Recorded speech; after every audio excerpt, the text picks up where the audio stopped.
बड़ी सौगात। नमस्कार, मैं पल्लवी शर्मा और आप देख रहे हैं दिव्य हिमाचल टीवी। मैं आपके सामने हाजिर हूं हिमाचल आज का मुद्दा लेकर।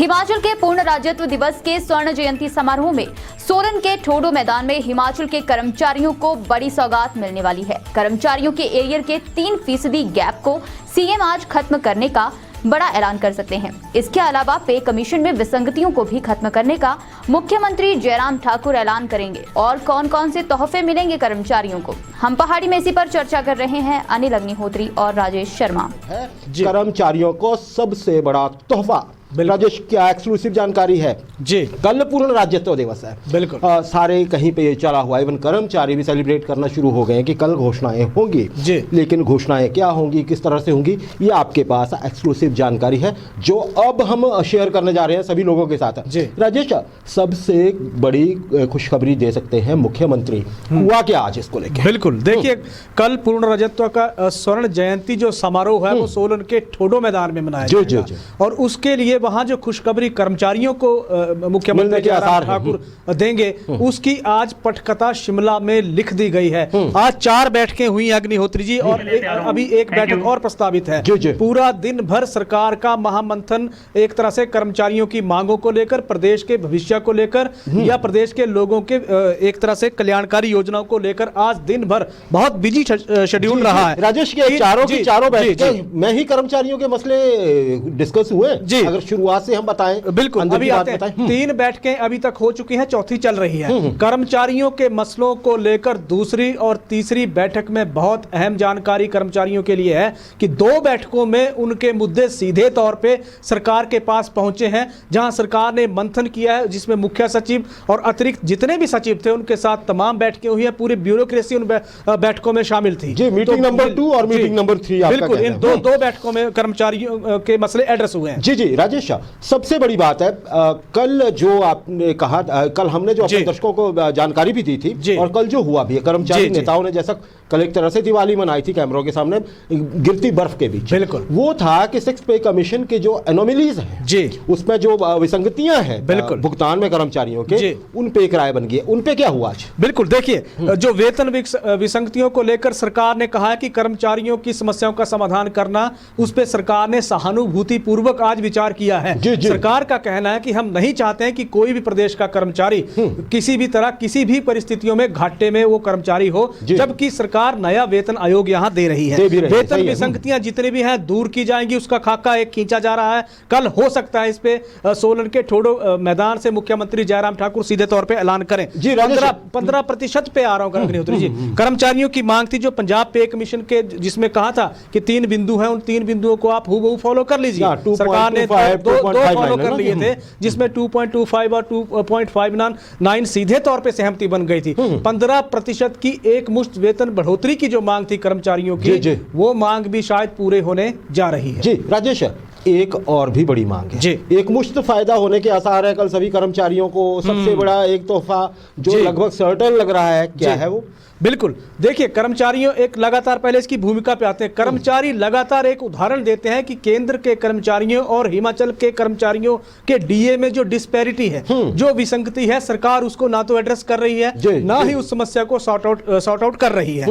हिमाचल के कर्मचारियों को वर्तमान में 28% डीए मिल रहा है और केंद्र के कर्मचारियों को मिलता है 31%। कल सबसे बड़ी घोषणा जो अभी तक हमारे पास इनपुट है, हो सकती है इसी डीए को लेकर घोषणा वो मुख्यमंत्री जयराम ठाकुर कर सकते हैं, जिसमें सीधे तौर पे कर्मचारियों को 3% डीए का ऐलान सोलन के ठोडो मैदान से होने जा रहा है जी। राजेश, और ये 3% डीए जो है ना जी, ये नए पे कमीशन का 3% होगा, मतलब पहले के तुलना में बड़ा फायदा हो जाएगा, क्योंकि आप पता है बेसिक सैलरीज में कितना फर्क आ गया है, तो 3% एक बड़ा कंसिडरेबल अमाउंट होगा। राजेश, हमने चर्चा कर ली है डीए की, हमने चर्चा कर ली है एनोमलीज की जो कि आपके पे कमीशन से जुड़ी हुई है। राजेश, और भी वर्ग है कर्मचारियों के जिनको बहुत बहुत इंतजार है, कल से वो जुड़े बैठे हैं। हमारे साथ बहुत सी क्वेरीज आई हैं हमारे कार्यक्रमों में, हर कार्यक्रम में, चाहे वो रिलेटेड है चाहे नहीं है, यही क्वेरी आ रही है।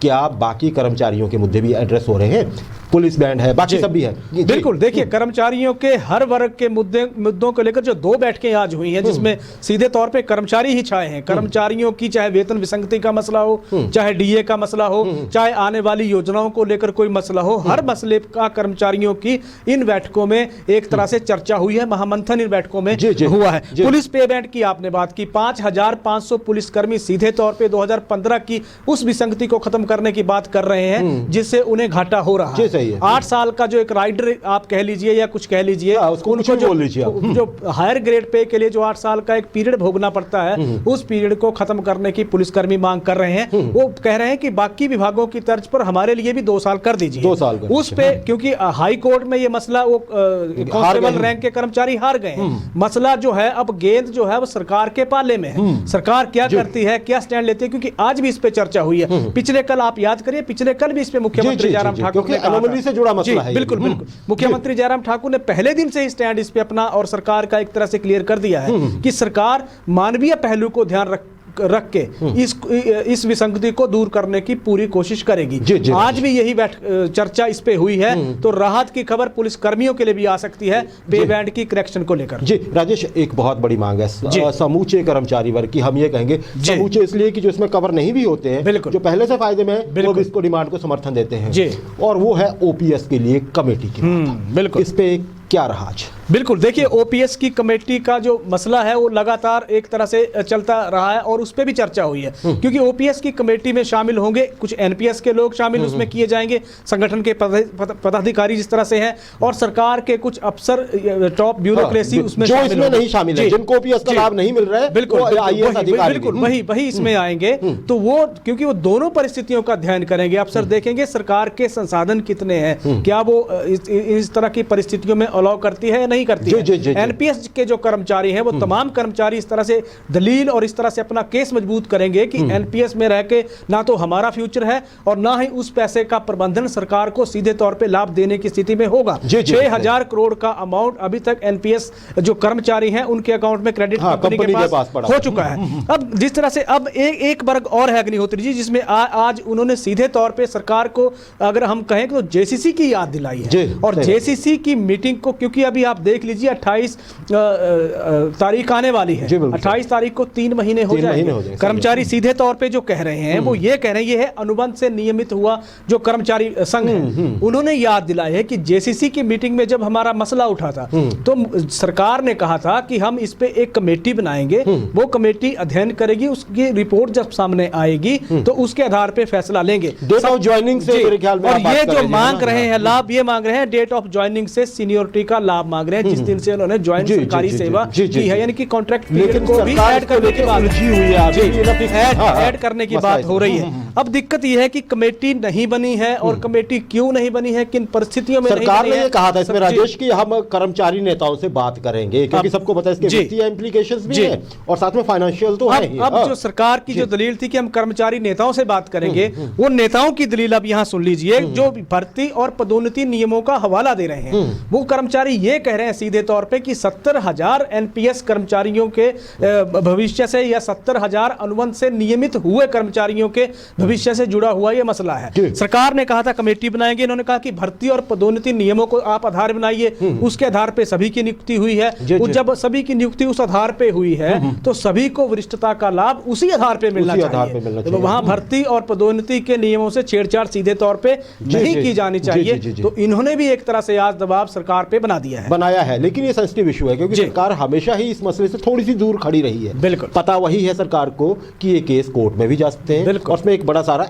एरिया इन्वॉल्व होगा। खैर कुछ ना कुछ तो इस पे देर सवेर होगा। राजेश, इसके अलावा अगर हम बात करें बड़े वर्गों की, जैसे आपके आउटसोर्स कर्मचारी हैं बहुत सारे, इसके साथ आपके होम गार्ड्स भी बोलते रहते हैं, हालांकि सरकार ने तय कर दिया कि होम गार्ड के लिए फिलहाल तो कोई अपडेट है नहीं।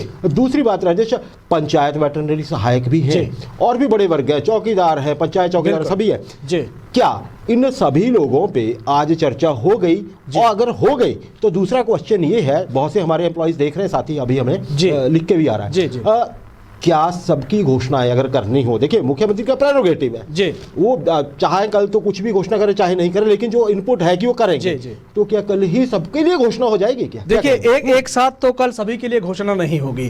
सबसे पहले सिलसिलेवार शुरू करते हैं, लेकिन घोषणा पूरी नहीं होगी। आउटसोर्स कर्मचारियों पे, आउटसोर्स कर्मचारियों का क्योंकि डाटा एक तरह से सरकार के पास आ भी गया है। 110 कंपनियां हैं जो कर्मचारियों की एक तरह से डिटेल शेयर सरकार के साथ नहीं कर रहे हैं, उसमें क्या खेला है सभी को ये पता चल पड़ा है। हालांकि फाइनेंशियल दिक्कत है, लेकिन जो वैसे डाटा है वो सब पहुंच गया है। अगर जो सरकार ने उनको मदद देनी होगी जो तो पहुंच गया। बिल्कुल, जो उनके डॉक्यूमेंट थे वो सरकार के पास पहुंच गए। 28,000 कर्मचारियों की डिटेल सरकार के पास है, क्योंकि पहले दिन से ही ये तय था। 31 जनवरी डेडलाइन है। उस सब कमेटी ने, जिसके अध्यक्ष महेंद्र सिंह ठाकुर हैं, उस सब कमेटी ने अपनी रिपोर्ट प्रदेश सरकार को 31 जनवरी से पहले सौंपनी है।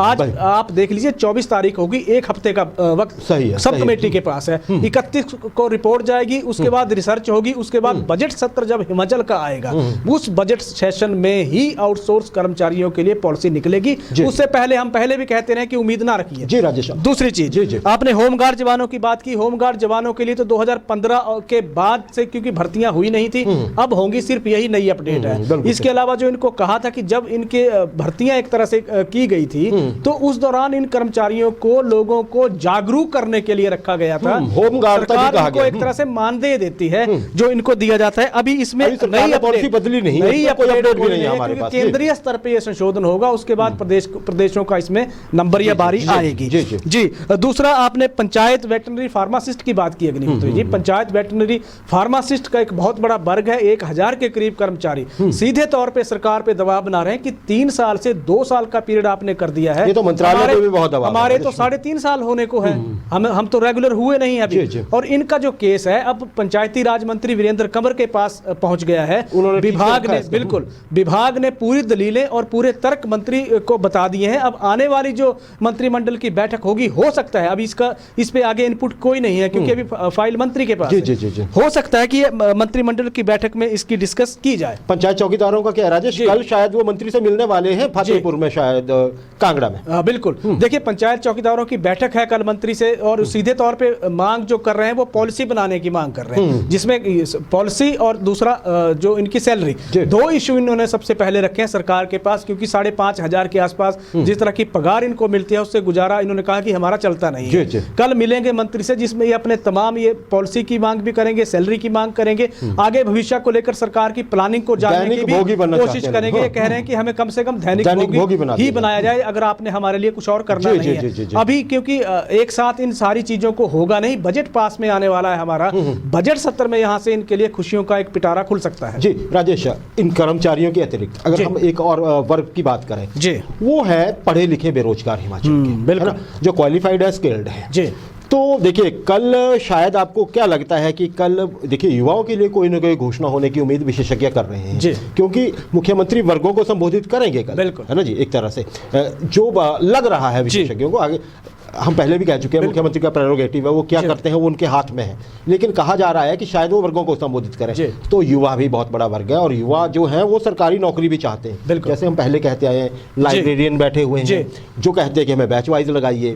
दूसरे युवा हैं जो ट्रेंड इंजीनियर हैं हमारे, जिसमें सिविल इंजीनियर बहुत सारे हैं, जो कहते हैं कि हमें विभागों में नौकरियां निकालिए। जेबीटी वाले कहते हैं कि जी आप हमें नियुक्तियां दीजिए। कई ऐसे हैं हमारे युवा जिनकी सिलेक्शन हो चुकी है टीचिंग लाइन में खास करके, है ना, पोस्ट कोड 793, 794, 795 शायद, ये चाहते हैं ऐसा करें।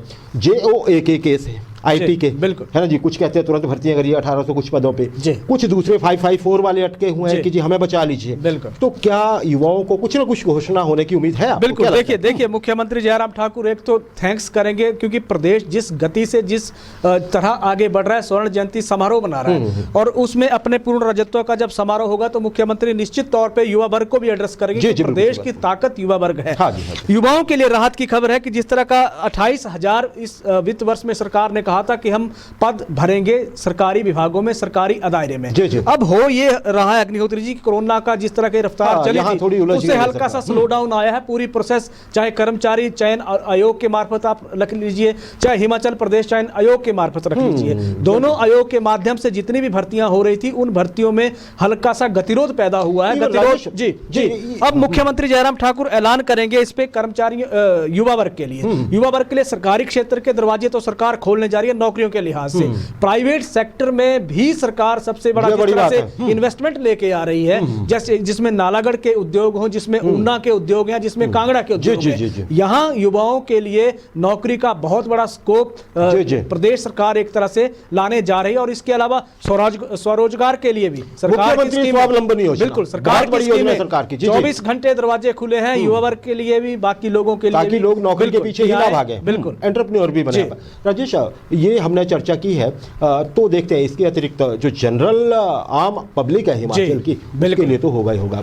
वही बात है, 50% बजट कर्मचारियों का, युवाओं या वैसे रख लीजिए, और बाकी के 50 में बहुत सारे काम करना है सरकार इलेक्शन ईयर में। बिल्कुल बिल्कुल। तो कल कुछ घोषणाएं, जैसे राजेश आपने बताया, हम दर्शकों का कहते हैं कल कुछ घोषणाएं होंगी, बिल्कुल, कल कुछ घोषणाएं नहीं होंगी, बिल्कुल, कुछ घोषणाएं बजट अगले बजट, हाँ बजट बहुत से जो बड़े मामले हैं वो सरकार को बजट में, अब सरकार ने अपना प्लान बना लिया एक तरह से कि कितना हमारे बजट का साइज होने जा रहा है, उसमें कर्मचारियों के लिए कितने 1000 करोड़ रखे गए हैं। मुख्यमंत्री शायद बजट के वहां जब संसद में होंगे, सदन में होंगे वो, तो अपने टेबल पे उस टाइम पे वो पटल पे रखेंगे शायद चीजें, और वो बनता भी है। खैर एक तरह से इतनी बड़ी योजनाएं सबके सामने बताने के लिए, जहां पे पूरे पक्ष विपक्ष सभी जनप्रतिनिधि मौजूद होंगे।